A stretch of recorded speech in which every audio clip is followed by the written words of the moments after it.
The debate is over. You wouldn't believe the first time a climate scientist told me that. How about 1996? His name was Dr. Jerry Mahlman, and he was the director of the world-renowned GFDL in Princeton, New Jersey, the Geophysical Fluid Dynamics Lab.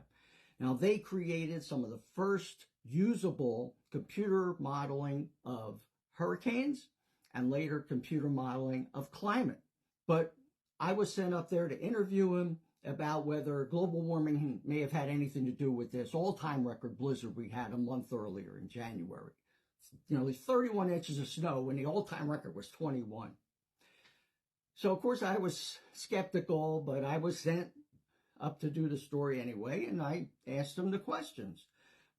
Did global warming have anything to do with this blizzard? And he said, well, we can't tell that.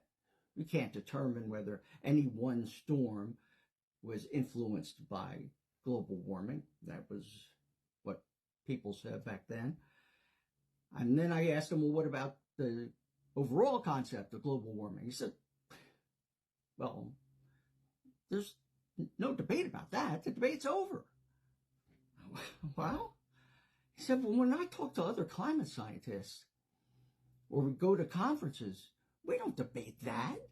We debate how much is it going to warm, how fast is it going to warm, what are the effects that are going to have on weather patterns and hurricanes and droughts and the oceans and all of that. Plenty to argue about and debate, but not the general concept that greenhouse gases are causing the earth to warm and that will continue to happen.